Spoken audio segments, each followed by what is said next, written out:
सेना ने 100 किलोमीटर अंदर जाकर पाकिस्तानी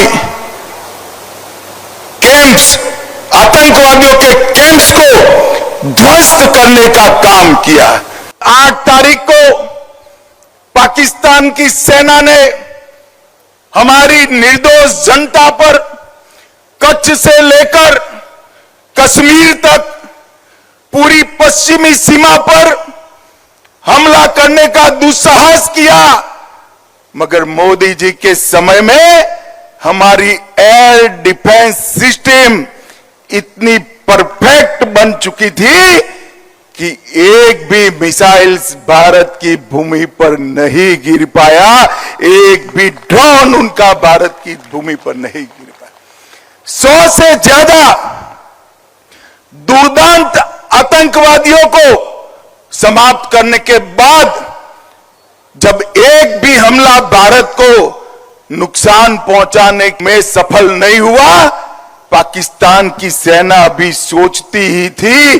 और 9 तारीख को हमने 15 जगह पर, ये भी उनके एयरबेस पर, उनकी जनता को कोई नुकसान नहीं किया।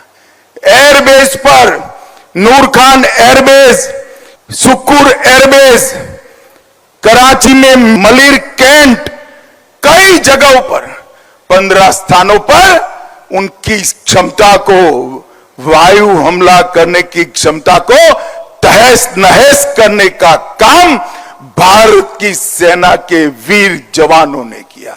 और उसने बता दिया कि आप हमारी मिसाइल्सों को नहीं रोक सकते हो। मित्रों, और आज पूरा दुनिया के लोग जब इसका एनालिसिस कर रहे हैं, भारत की सेना के सामर्थ्य को आश्चर्यचकित और आनंदित होकर देख रहे हैं। एटम बम है, उनको लगता था उनकी धमकियों से डर जाएंगे, परंतु ऐसा नहीं हुआ। हमारे वायुसेना, थल सेना, जल सेना, तीनों सेनाओं ने ईंट का जवाब पत्थर से देने का काम किया। और मित्रों, आज पूरी दुनिया हमारी सेनाओं की मारक क्षमता की सटीकता, हमारी सेना के संयम और हमारे प्रधानमंत्री नरेंद्र मोदी जी की दृढ़ राजनीतिक इच्छा शक्ति की भूरी भूरी प्रशंसा आज पूरी दुनिया कर दी है। और आज मैं इस मंच से तीनों सेना के जवानों को, भारत की जनता और विशेषकर मेरे गांधीनगर लोकसभा क्षेत्र की जनता की ओर से मन पूर्वक सलाम करना चाहता हूं कि आपकी वीरता से हम सबका मस्तक गर्व से ऊंचा हुआ है।